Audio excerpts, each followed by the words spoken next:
Em junho de 1509, Henrique VIII foi coroado rei da Inglaterra. Seu reinado seria decadente e brutal e alteraria o curso da história. Quando Henrique dividiu a Igreja Católica, tomando para si o poder e a riqueza, o povo pagaria um alto preço. Guerras estrangeiras sangrentas e, no país, a morte de quem se rebelasse. Foi um reinado de terror, mas promoveu o mais ambicioso programa de modernização já visto. É uma construção numa escala imensa. Isso é fenomenal. É inacreditável. O rei investiu o equivalente a bilhões para construir castelos, casas magníficas e uma nova marinha real. Nos 500 anos desde sua morte, o mundo que Henrique criou desapareceu. Agora, nossos investigadores pretendem reconstruí-lo. Eles vão descobrir seu legado em madeira, tijolos e argamassa. Vão recriar o esplendor e a majestade do mundo perdido de Henrique VIII.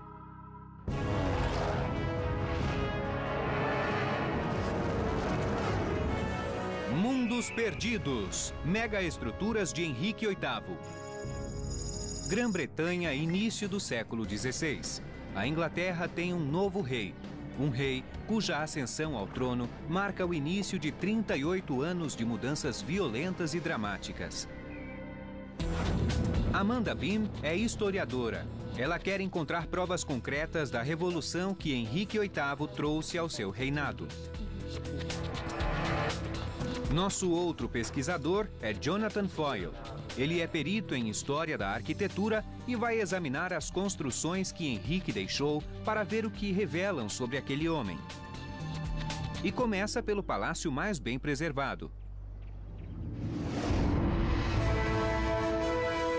O Hampton Court data de 1515 e tem o estilo arquitetônico do período Tudor, a era que recebeu o nome da dinastia da família do rei. Hoje, o curador desta magnífica construção é Kent Rawlinson. É muito bom te ver. Como vai? É uma construção maravilhosa. Não é impressionante? É magnífico na escala. E o Quando que você há observa nesse o palácio Hampton Court, que diz ao senhor que é ele quase tudo? como se fosse a manifestação da arquitetura de Henrique VIII. Há os pequenos tijolos vermelhos com este maravilhoso padrão de motivos repetidos, o padrão em X de tijolos pretos queimados. Deve ter havido, com certeza, uma grande demanda de tijolos para essa região. Quem os faz? Você sabe de onde eles vêm e quanto tempo isso levou para ser construído? Sim, temos a contagem dos tijolos das construções e literalmente há milhões de tijolos sendo fabricados. O que acho impressionante é que muitos desses tijolos estão sendo feitos no parque, aqui. Então é como se o Hampton Court estivesse se erguendo do chão. Os artesãos de Henrique VIII usavam tijolos com efeitos deslumbrantes. Eram peritos em criar entalhes elaborados como estas chaminés. Por que as chaminés são tão altas, parecendo colunas? Você imagina que sejam assim para se afastar do fogo, mas é para elas serem vistas. Cada chaminé indica que há uma lareira e um fogo, e que você pode se aquecer e se acolher nela. Ter uma lareira em cada quarto era muito raro, um luxo supremo no século XVI. Mesmo as casas mais requintadas tinham uma lareira comum em um vestíbulo central. Mas no Hampton Court, Henrique VIII introduziu uma nova era de modernidade e luxo. E quanto restou dos apartamentos de Henrique VIII? Certo. Me mostre o que restou do palácio que Henrique conheceu. Diversão em grande escala era uma das paixões de Henrique. O Hampton Court já ostentou cozinhas enormes com 3.300 metros quadrados que funcionavam como uma linha de produção industrial. Eles preparavam centenas de milhares de refeições por ano para servir no grande salão do palácio. Bom, chegamos. É um lugar maravilhoso. O grande salão. É simplesmente impressionante. lindo. Aquele é o lugar? Com certeza, você se sente pequeno. Você fica pequenino na presença de Henrique. Isto é como uma representação arquitetônica de Henrique VIII, mas é um marcador de cena. Você entra aqui e pensa, meu Deus, é algo assombroso. As abóbadas elevadas do grande salão eram a glória do Hampton Court de Henrique VIII. Mas boa parte do que foi construído está oculta por estruturas posteriores. Para compreender a escala do que foi realizado aqui, Jonathan sobe 112 degraus até o ponto mais alto do palácio. É incrível. É o melhor terraço no telhado que existe, Ken. Com certeza. E também é o único lugar para você ter a sensação real da proporção do palácio. Nós passamos pela entrada ali, não foi? Exato, é uma vigia na entrada. Passamos pelo pátio e entramos no grande salão. Sim, aquele prédio imenso lá é o grande salão onde estávamos. E aquilo ali? O que é aquilo? Tudo isto, que faz parte do Palácio Barroco agora, foi construído em meados de 1700. Esse pátio é da época de Henrique VIII, mas há novas construções ao redor dele. Nos 5 séculos depois da morte de Henrique VIII, a grande maioria destas construções foi substituída pela arquitetura barroca que vemos hoje. Mas o que restou do período Tudor revela a Jonathan os segredos do estilo da engenharia de Henrique VIII. Agora, podemos descascar a fachada do século XVII para restaurar a construção à sua glória anterior e revelar o palácio que o grande rei conhecia. Este era o Hampton Court de Henrique VIII. Depois de 12 anos e do equivalente a 40 milhões de dólares, ele chegou a cobrir uma área de 23.200 metros quadrados. Através de técnicas de construção e design inovadores, Henrique VIII criou um palácio prazeroso ao lado do rio. Henrique criou esse esplendor para impressionar seus súditos. Esta construção foi um evento e, até mesmo hoje, embora as áreas particulares de Henrique tenham sumido, ela é uma peça da realeza que ainda tem o poder de impressionar. Dos tijolos vermelhos e chaminés altas até os espaços abertos das torres do grande salão, o Hampton Court mostrou a Jonathan as características arquitetônicas da era Tudor do rei. Na busca pelos palácios perdidos do reinado de Henrique VIII, estas pistas serão inestimáveis. Durante sua vida, Henrique VIII gastou milhões de dólares em casas majestosas, mas nada comparado ao capital que ele investiu nas forças armadas e na defesa. No início do século XVI, a Inglaterra sofria a constante ameaça dos inimigos do outro lado do oceano, na França. Em um grande esforço para aumentar as defesas, o rei construiu uma fileira de 30 fortalezas, cujo objetivo era proteger a costa exposta da Inglaterra. Amanda Beam viajou ao Castelo Cambriano, no litoral sul. Aqui, as ruínas das melhores fortalezas de Henrique VIII ainda montam guarda. O rei participou do projeto de suas fortalezas. Ele empregou arquitetos e engenheiros que ficavam em Hampton Court. E juntos eles projetaram estruturas originais para maximizar a potência de fogo e resistência. O Castelo Cambriano foi uma das maiores fortalezas de artilharia de Henrique VIII, construído para defender o estratégico Porto Rye. Barry Yates é o zelador e o guia daqui. Ele conhece cada centímetro das fortificações do castelo. Para uma fortaleza que deve guardar o porto, deveria ter uma visão melhor do mar. Hoje fica a 1,5 km do mar, mas na época de Henrique VIII ele ficava a 90 metros. Logo depois do castelo, você pode ver as cristas que se formaram perto do mar. Isto aconteceu muito depressa e deu ao castelo uma vida ativa muito curta. Hoje, o mar retrocedeu tanto que mal conseguimos vê-lo, mas na época de Henrique VIII, a fortaleza montava guarda em uma península pequena toda cercada de água. Os baluartes do Castelo Cambriano seguiam um padrão comum à maioria dos castelos da época, a construção ao redor de uma torre central. É bem baixo, cuidado com a cabeça. O acesso da torre para a área do forte era através de um complexo de túneis interligados que se completam com desenhos de 5 séculos. E bem aqui na parede, no reboco original, há um pequeno desenho que deve representar Henrique VIII bem aqui. Esse é o Henrique VIII? Eu sei que parece o Humpty Dumpty, mas a forma arredondada, o cabelo, o nariz e a boca maltratados devem representar Henrique VIII. Você sabe quem fez isso? Não, acho que ninguém sabe como isso veio parar aqui. Vamos entrar para dar uma olhada dentro da torre central? Vamos. A torre central é a parte mais antiga da fortaleza. Durante o ano de 1530, ela foi aumentada de 9 para 18 metros e funcionava como uma torre de vigia. Entalhados nas paredes externas estão os emblemas da família do rei, a rosa Tudor e a flor de lis. Nós saímos daqueles túneis baixos e estreitos para este espaço amplo. Você pode ver portinholas semicirculares. Muitas delas foram preenchidas habilidosamente, enquanto as torres foram construídas. E mais acima vemos os nichos retangulares que apoiavam vigas maciças que sustentavam o piso. Depois, lá embaixo, há quadrados de pedras que sustentavam vigas verticais que davam apoio para vários pisos, inclusive o telhado. No ponto mais alto da fortaleza, a torre central era o posto de observação. Ela era cercada por 5 baluartes e armada com várias aberturas para armas que cobriam cada ângulo de acesso ao porto. Do lado de fora, dá para ver a curva da estrutura. Quais as vantagens de ter esse tipo de estrutura? Esta curva significa que as 4 aberturas para armas em cada baluarte teriam uma visão de comando da região ao redor. Não havia jeito de você se aproximar desse castelo sem ser visto.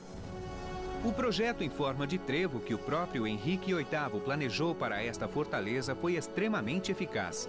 A forma redonda das muralhas desviaria os projéteis, reduzindo drasticamente seu potencial destruidor. Se examinarmos as aberturas das armas, vamos ver como as paredes eram grossas. É uma estrutura de defesa maciça. E acima de cada canhão, há uma chaminé muito bem elaborada projetada para eliminar a fumaça quando o canhão fosse disparado.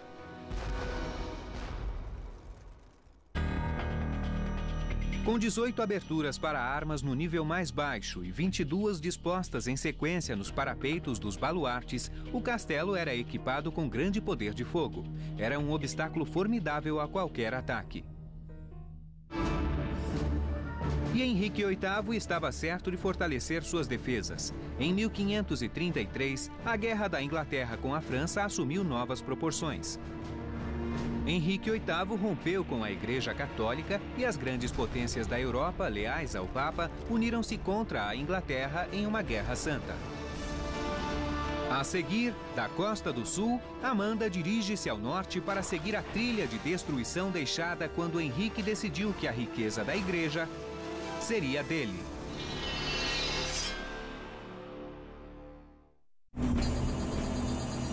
Na Inglaterra do século XVI, a era moderna está surgindo e a força motora por trás dessa mudança é o novo rei Henrique VIII. Vimos o esplendor do Hampton Court, o palácio construído para seu prazer, e visitamos as muralhas impenetráveis do Castelo Cambriano, sua fortaleza costeira. Mas Henrique não era só um construtor, era também uma força destruidora aterrorizante. Agora, Amanda Bean viaja para o norte com o especialista em monastérios medievais Jonathan Clark até as ruínas espetaculares do mosteiro Rivaux. A Igreja Católica Romana era a única ameaça ao poder e à influência de Henrique VIII. Ela dominava a vida da maioria das pessoas comuns que enriqueciam mosteiros como o Rivaux com doações de terra e dinheiro. Por que um senhor da região investiria em um monastério? Qual é o seu incentivo? Acho que há 2 razões, e talvez a mais óbvia é que é uma boa maneira de melhorar seu status, dar dinheiro para o monastério local. Mas a segunda razão é que você deve observar o raciocínio medieval, a ideia que você compra o seu lugar no paraíso. Então, os senhores locais em Helmsy investiam nessa região e garantiam seu caminho até Deus. Bom, olhando para Rivaux, acho que foram para o paraíso. Acho que você tem razão. A igreja aumentou o imposto para a salvação e no século XVI já possuía 1/3 das terras da Inglaterra. Tal qual Henrique VIII, os bispos e abades usavam suas terras para construir. O mosteiro Rivaux foi construído para competir com qualquer um dos palácios do rei, mas seus arquitetos absorveram as técnicas de construção que foram usadas aqui.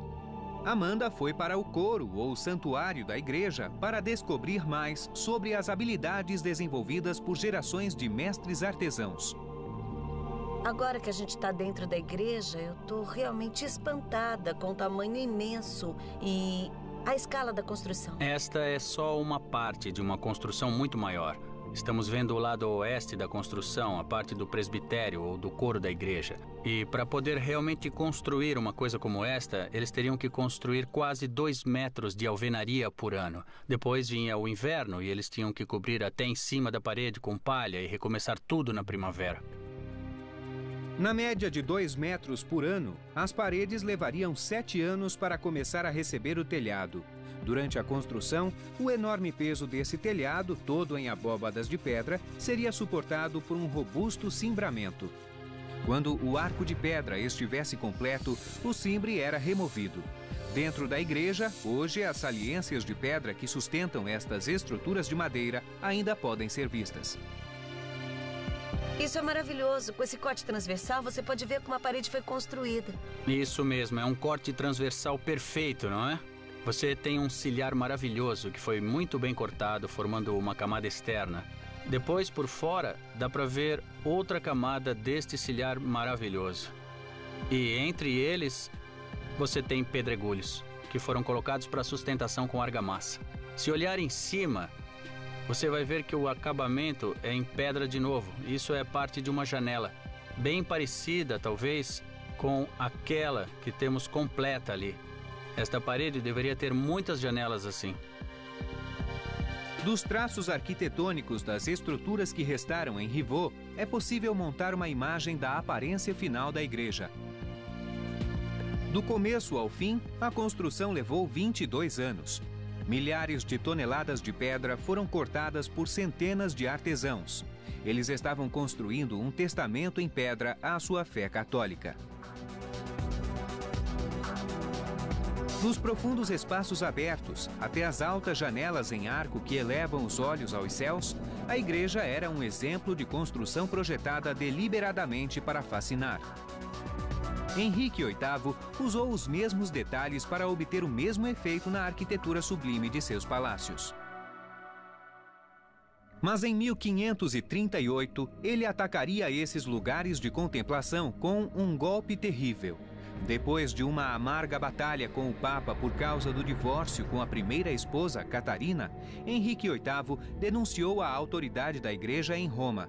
Ele se declarou o chefe supremo da Igreja na Inglaterra e exigiu a liquidação de todos os bens da Igreja Católica Romana. O rei ordenou que seus homens avaliassem os bens de cada monastério na região. Depois, ele saqueou esses bens com entusiasmo ilimitado. Depois que foram largados e despojados de todos os valores, os vidros das janelas, as folhas de chumbo dos telhados, os monastérios foram ficando abandonados. A pilhagem do rei destruiu um modo de vida e muitas das melhores construções da Inglaterra. Mas graças ao projeto inovador da Universidade de Sheffield, todo o local do monastério em Rivaux foi mapeado digitalmente. Agora é possível ver toda a grandiosidade dessas construções sagradas. Quando estes lugares foram pilhados, saqueados e abandonados, a perda para o país foi muito maior do que a morte dessas obras-primas da engenharia medieval.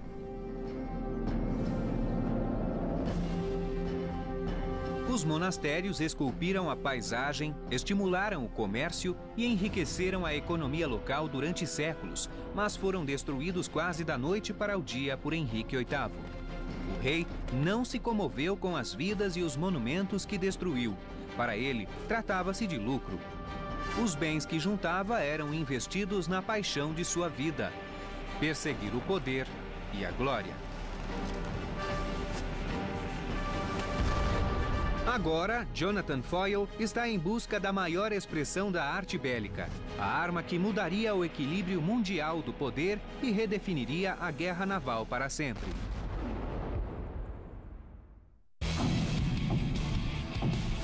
Bem.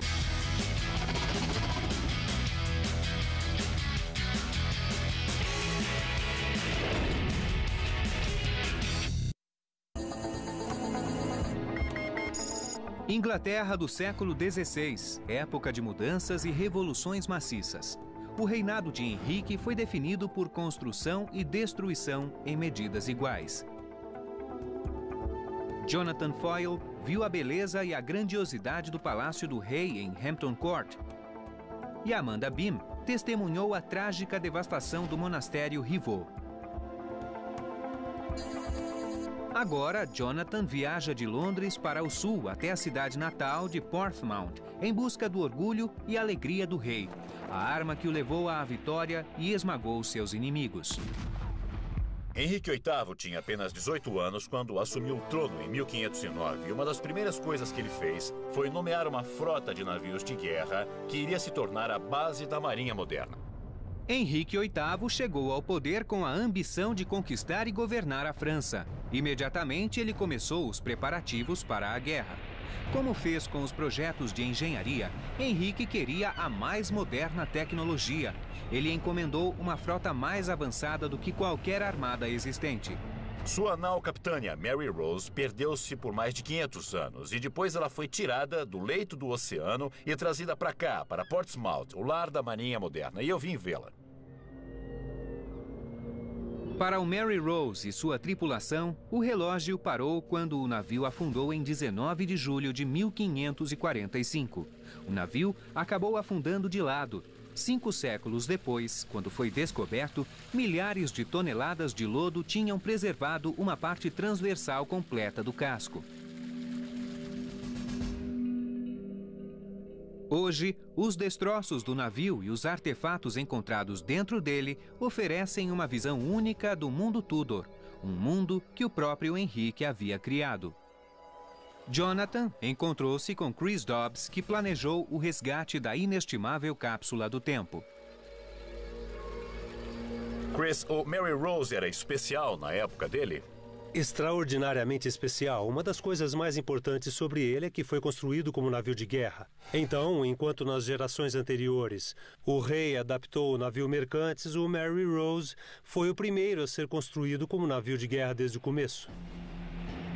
Seu projeto inovador combinava velocidade e poder de destruição. Pelos padrões da época, o Mary Rose era colossal. Ele tinha 45 metros de comprimento, 12 metros de largura e 14 metros de altura. Com carga máxima, tripulação e munição, ele pesava assombrosas 700 toneladas. O segredo do sucesso foi a engenhosa construção do casco do navio. A coisa mais extraordinária é que, quando analisávamos as formas do casco, descobrimos que ele foi construído de acordo com um princípio que só ficou conhecido por volta de 1580. Então, ele estava 70 anos à frente de seu tempo. Essa descoberta reescreveu a história da arquitetura naval. Ela aponta Henrique VIII como um inovador que adotou as ideias científicas mais modernas para criar uma revolução no projeto e iniciar uma nova era na guerra naval. O segredo do enorme poder de fogo do Mary Rose era outra inovação. Os arquitetos planejaram portinholas que podiam ser abertas para atirar e fechadas, formando um lacre impermeável. Era simples e eficaz, e as armas principais dos navios podiam ficar posicionadas perto da linha da água. Quanto mais baixo a arma ficasse no navio, maior e mais pesada poderia ser. No Museu Mary Rose, alguns dos canhões de bronze mais bem conservados estão em exposição. Chris conta que eles eram tão mortais quanto bonitos. E você atira com isso? Certa variedade de itens, e essa era a vantagem do Mary Rose. Eles podiam disparar projéteis de pedra, podiam disparar pequenos cilindros, que funcionavam quase como granadas. Podiam disparar projéteis de ferro, de chumbo. Era uma variedade de projéteis que podiam ser disparados de armas diferentes. Parece terrível. Embora eles tenham parado de atirar, eles ainda falam alto como objetos, não é? Eles dizem muito sobre o rei e as operações militares. São a soma de todas as partes, não acha? É, isso mesmo. O Mary Rose fala mais sobre Henrique VIII que qualquer outro documento oficial que conheço. Ele fala sobre os interesses dele, onde gastava seu dinheiro. E é aqui onde ele gastava seu dinheiro, com armas de bronze e em grandes navios de guerra. Na guerra, o Mary Rose provou ser invencível. Mas a vida abaixo do convés para os artilheiros não era fácil. Dentro de uma área do casco reconstruído, Chris explica os desafios que enfrentavam. Era aqui que acontecia a ação principal, nesse compartimento. ficavam 4 armas. Uma dessas armas de bronze, 2 armas de ferro e outra arma de bronze. Então, no auge da batalha, havia muita ação aqui, muita fumaça saía das armas. Na verdade, eles projetaram pequenas escotilhas acima de cada arma para que a fumaça saísse e a luz entrasse. Assim, você viu o que estava fazendo. O Mary Rose foi a máquina de guerra marítima mais moderna que o mundo já vira, mas, depois de décadas de trabalho, seu fim foi tão trágico quanto sua carreira tinha sido gloriosa. Sobrecarregado e em batalha contra a França, o navio foi atingido por ventos fortes repentinos. Ele adernou com as portinholas abertas. Milhares de toneladas de água entraram no casco e, sob os olhos do rei, o Mary Rose afundou, matando 470 pessoas da tripulação de 500. As portinholas baixas das armas, a inovação que dera vantagem ao navio na guerra, provocou sua ruína. Os destroços do navio do rei ficaram congelados neste momento, e seu conteúdo preservado permite vislumbrar um período perdido do reinado de Henrique. Isto é como nosso santo graal, é nossa dispensa. Isto são polias, que estão em condições fantásticas. Você pensaria que elas foram feitas ontem porque estão novas em folha, e realmente estão. Nunca foram usadas no navio, encontramos no Convés Orlop, mas em condições perfeitas. E isso ficou debaixo da água por 437 anos. É impressionante. Inacreditavelmente preservadas. São destroços que se comparam a Pompeia, mas fica ainda melhor, porque estes são os objetos pessoais ligados a Henrique VIII. Algumas pessoas não podiam ter suas próprias gamelas, então o que temos aqui são tigelas e utensílios do próprio navio. E esses objetos estão gravados com a letra H, e é o H de Henrique. São as tigelas de Henrique, embora ele seja um rei e comessem utensílios de ouro, prata ou peltre. Isso são objetos do próprio navio, e tudo que tem a letra H pertence a Henrique. O Mary Rose parece um dia congelado no tempo, porque o dia 19 de julho de 1545, quando o navio afundou bem perto do porto, parece não ter mudado nada para os objetos que foram trazidos do fundo do mar. Estamos bem próximos de Henrique VIII? Claro que estamos. O H está estampado nas tigelas, nas balas de canhão e nos próprios canhões. É impressionante. Isso mostra como o rei pensava nesse navio. Isso faz sua cabeça girar quando você lembra que o rei viu o navio afundando na sua frente há mais de 500 anos. As descobertas sobre o Mary Rose revelaram Henrique VIII como um homem de grande ambição, concentrado na busca pela glória. Ele investiu nas ideias mais modernas e desenvolveu novas tecnologias para dar à armada superioridade em batalha. O Mary Rose não foi substituído durante a época de Henrique, mas seu projeto foi referência para os navios de guerra nos séculos seguintes. A seguir, da costa sul da Inglaterra, nossos especialistas viajam ao coração da capital em busca do lado obscuro do reinado turbulento de Henrique VIII. Amanda Beam segue pelo rio até o local onde Henrique realizou seus feitos mais macabros. Este foi um lugar de terror, tortura e morte. A Torre de Londres. Bem-vindo.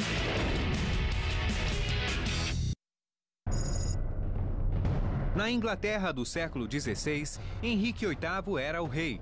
Seus legados em engenharia permitem aos especialistas compreender o homem que governou com mão de ferro. Construtor, guerreiro, revolucionário religioso, o rei era tão cruel quanto criativo. Agora, a historiadora Amanda Beam tenta encontrar o símbolo mais forte da brutalidade de Henrique. Um lugar onde o preço de construir seu império foi pago com sangue. Para achá-lo, ela segue o caminho que as vítimas de Henrique teriam percorrido até seu terrível destino. Estou a caminho de um lugar que, embora não tenha sido construído por Henrique, tem uma associação sinistra com o lado sombrio da vida em seu tribunal medieval. Tendo se separado da Igreja Católica e se declarado chefe supremo da Igreja na Inglaterra, Henrique VIII se autonomeou representante de Deus na Terra. Isto significava que a lei do rei era a lei de Deus e questioná-la era sacrilégio e traição. Os traidores, Henrique disse uma vez, deveriam ser punidos com severidade para o terror dos outros. A pena para traição era a morte. Henrique era cruel no cumprimento de sua lei. Durante os anos em que reinou, mandou executar 78 mil pessoas, o equivalente a 5 pessoas por dia durante todo o seu reinado. Na capital, um lugar seria sinônimo de seu reinado de terror: a Torre de Londres. Para os novos prisioneiros, a entrada até a torre era por barco pelo Portão dos Traidores. É impossível imaginar o medo e o terror que os prisioneiros devem ter sentido enquanto eram conduzidos por baixo daquele arco e para dentro da torre. Hoje, o acesso à torre através do Portão dos Traidores está emparedado. Mas, se removermos este dique, podemos mostrar a terrível etapa final da jornada que as vítimas de Henrique faziam até a torre, através de um túnel fedorento, escuro e úmido, até os enormes portões de entrada. Amanda vai ser acompanhada até a torre por Jane Spooner, curadora dos prédios históricos. Jane, isso é imenso. Uma estrutura imponente como esta dá uma sensação incrível.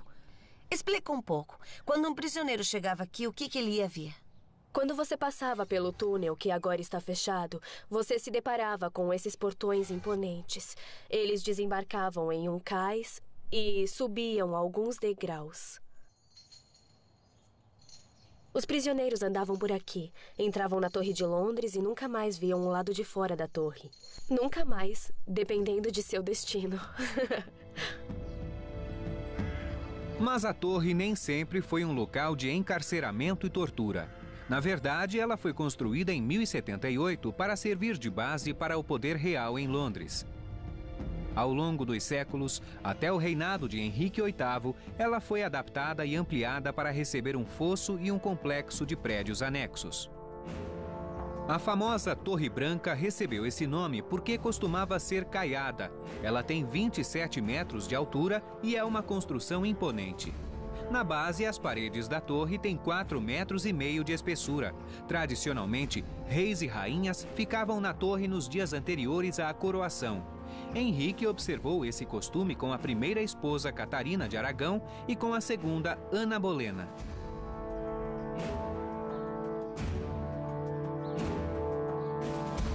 Então é óbvio que Henrique VIII não construiu a Torre de Londres inteira. Muitas destas estruturas já estavam aqui antes do seu reinado. Mas o que ele fez para aperfeiçoá-la ou o que ele construiu enquanto estava aqui? Bom, houve uma grande campanha de restauração e construção em 1532, quando a torre estava sendo preparada para a coroação de Ana Bolena, que ocorreu em 1533. E os preparativos para isso foram rápidos. Os apartamentos reais eram estendidos desta torre para o que é agora a ruína daquela outra torre. Aquela que está do ali. lado oposto, isso mesmo. Precisa usar a imaginação, porque ela não existe mais. Os prédios que adornaram o complexo da torre foram exemplos impressionantes da habilidade de Henrique de construir em grande escala, rápida e eficientemente. Construídos com estruturas de madeira sobre uma fundação de tijolos, eram, na verdade, estruturas pré-fabricadas. O átrio principal e a câmara de vigia, semelhantes aos de Hampton Court, foram decorados com tapeçarias e gesso fino. O toque principal da representação de Henrique sobre a torre em 1530 foi o acréscimo das cúpulas colossais em forma de cebola no topo dos bastilhões da Torre Branca. Você pode imaginar a representação da Suprema Monarquia destacando-se sobre todos os procedimentos. Isso foi a tela de fundo para aquele processo de coroação realmente magnífico de Ana Bolena, que começou aqui na Torre de Londres. É uma ironia pensar que 3 anos depois ela voltou aqui como prisioneira do rei. Eu acredito que a rapidez da mudança de seu destino deve ter pesado bastante sobre ela. Enfrentando acusações duvidosas de adultério, incesto e traição, Ana Bolena foi condenada à morte e executada. O local onde foi decapitada, nos jardins da torre, está marcado hoje por um memorial de vidro. Depois da execução de Ana Bolena, Henrique VIII transformou este palácio real em uma prisão. Embora projetadas para afastar exércitos hostis, as grossas paredes dos inúmeros quartos da torre se revelaram eficazes para manter prisioneiros. Em muitas celas, os presos deixaram mensagens rabiscadas nas paredes. Como Ana Bolena, a maioria dos prisioneiros da torre era inocente. Mesmo assim, enfrentavam torturas terríveis para confessar antes da execução por enforcamento, fogo ou decapitação. Ninguém escapava da ira de Henrique, e nada atrapalharia seu caminho. Os atos brutais praticados por Henrique no interior da torre mancharam a reputação do palácio para sempre. Henrique acreditava que Deus havia lhe dado o direito de governar, e quem se opusesse a ele encontraria o próprio inferno aqui. A seguir, do horror da Torre de Londres, vamos viajar rio acima para o coração da cidade, onde Jonathan Foyle está em busca da maior criação de Henrique VIII. Um palácio perdido, engolido e escondido na sede do governo britânico.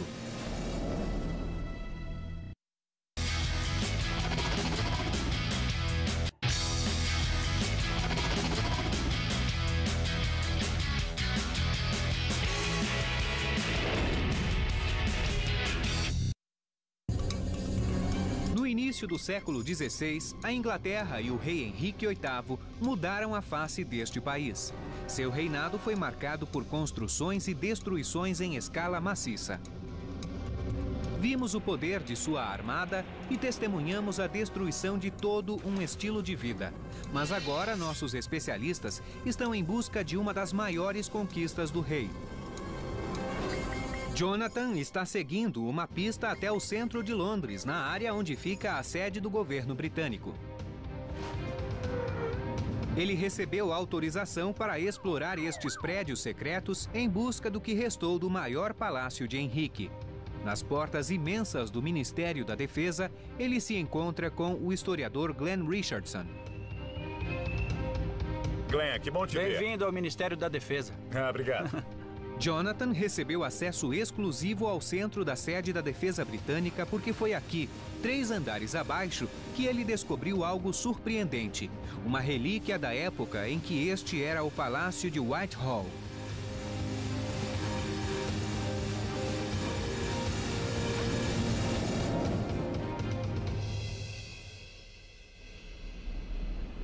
Chegamos. Nossa. É tão inesperado. Minha primeira impressão é que é um dos maiores prédios desconhecidos da Inglaterra Tudor. E cumpriu o que prometeu? Com toda certeza. É extraordinário. Veja só isso, é uma coisa incrível. Veja essas abóbadas salientes. Elas são pequenas e são moldadas delicadamente e estão sobre essas belíssimas colunas octagonais. Tudo isso é de origem Tudor. Na verdade, é uma das melhores construções que eu já vi. A pergunta é por que se incomodar com um porão de vinhos? Se tivesse dinheiro para fazer um porão de vinhos tão bonito como este, imagine como seria o resto do lugar. E isso revela algo sobre o seu poder, sua sensibilidade, seu conhecimento sobre o estilo arquitetônico. O público da Europa pode ver os lugares mais afastados. Você abre uma porta e diz a eles, dê uma olhada, é isso mesmo? É, isso é possível. E o lugar acima do porão de vinhos? Quem é que bebe o vinho? A Grande Câmara. Se retirarmos a parte externa do Ministério da Defesa e restaurarmos a adega de vinhos ao lugar original, poderemos ver a disposição dos aposentos reais. A Grande Câmara era onde o rei recebia seus convidados mais importantes. O aposento acomodava 200 pessoas sentadas e, como no grande salão de Hampton Court, serviam-se banquetes para as cortesãs do rei e dignatários visitantes. E o vinho jorrava livremente dos barris bem armazenados na adega. Ao construir até o mais mundano dos aposentos em alto padrão, Henrique exibia sua riqueza e grandiosidade para todos verem. Para o olhar treinado de Jonathan, cada pedra conta uma história e nos aproxima mais do mundo perdido do rei. Para mim, tijolos e massa falam muito sobre as pessoas.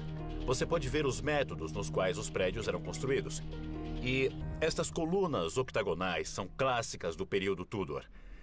Elas são cortadas individualmente por pedreiros e, às vezes, se tiver sorte, você vai ver a chamada marca do pedreiro. Cada pessoa tinha um símbolo que era gravado na pedra. É um modo de garantir a qualidade do trabalho. E se você olhar direito, você vai saber quem foi que fez. Isso aqui está bem feito, veja só. É um trabalho de qualidade excelente que vai até o topo da árvore. Eu estou muito curioso para encontrar tudo que sobrou do Whitehall para tentar unir tudo e montar uma imagem de como era todo o complexo, porque ele se estende por muitas vezes o tamanho dessa única sala. Em um corredor, Jonathan descobre uma pintura que mostra uma pequena parte do palácio. O Parque de Lazer de Henrique VIII, um complexo imenso dedicado à sua paixão pelo esporte. Esta é a construção de um homem que tem dinheiro e poder para realizar seus caprichos. À esquerda, vemos uma arena dedicada ao nobre esporte da justa.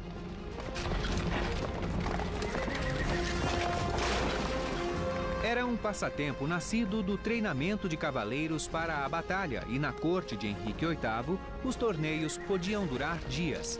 Grandes somas de dinheiro eram ganhas ou perdidas com o resultado destas batalhas sangrentas. Assim como a arena para as justas, o rei construiu pistas de boliche, uma arena para rinhas de galo e as mais extraordinárias quadras de tênis. Mas hoje não há um único vestígio deste complexo. Em vez dele, o gabinete oficial, sede do alto escalão do governo, está sobre o local onde era o parque de diversões de Henrique e esconde tesouros. Ah, isso é tudo, não é? Pequenos tijolos vermelhos, eu reconheço esse tipo de torreão. É como o de um palácio. Este é o quarto 119. E que quarto? A parede da quadra de tênis Tudor. Isso é incrível. Olha, não dá para acreditar. Nestas extraordinárias relíquias escondidas, construídas no padrão clássico dos tijolos vermelhos da era Tudor, Jonathan testemunhou a grandiosidade da quadra de tênis real, e era apenas um prédio de um complexo de tamanho de 50 campos de futebol. No local onde ficava a Arena do Rei, uma maquete simples ilustra a espetacular disposição do palácio. Aqui temos uma maquete do Palácio Whitehall em 1670, alguns anos depois de Henrique. Você pode ver aqui os alojamentos privados e a parte residencial do palácio. E o porão de vinhos de Henrique VIII que vimos está aqui. Estou vendo. E é um grande corredor. E depois o porão de vinhos, que acabamos de ver antes de ser modificado. Isso mesmo. Esta é a quadra de tênis do outro lado, do lado do parque. Nós vimos isso. A janela do meio, não é? E o botarel. Isso mesmo, e atrás dessa parede é a arena. E agora estamos bem aqui, no centro do complexo esportivo. Como você pode ver em escala maior, uma cidade propriamente dita. Quando a noite cai sobre Londres, há uma chance de mostrar o perfil do magnífico Palácio de Henrique visto por cima da espetacular London Eye. Do topo da London Eye, você passa da maquete para uma vista aérea de Londres moderna. Você pode ver como o Palácio de Henrique VIII era grande. Clay me mostrou o que restou do porão de vinho debaixo daquele telhado brilhante. O prédio do Ministério da Defesa.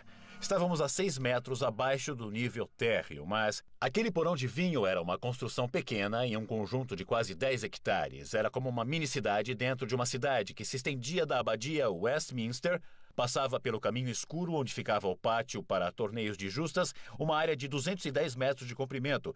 E você vê também o salão, que fica bem perto do rio, com os apartamentos de frente para esta vista toda.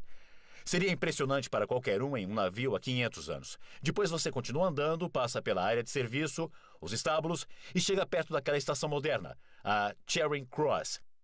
Aquele trecho de 800 metros era um palácio. Agora, olhe em volta, onde era o Pátio das Justas. E ele se estende na direção do Parque St. James, a área de caça de Henrique. E, do outro lado, você vai ver, comparativamente pequeno, o Palácio de Buckingham. Agora, imagine como se apresentava a monarquia britânica, comparada como ela é agora. Em 1530, às margens do rio Tâmisa, o Palácio Whitehall erguia-se como uma das maiores conquistas do reinado. Com mais de 1.500 quartos, ele era do tamanho de uma pequena cidade e abrigava todos os funcionários do rei, de políticos a carregadores, cozinheiros e cortesãs. Tudo em grande estilo, à altura de qualquer palácio do mundo.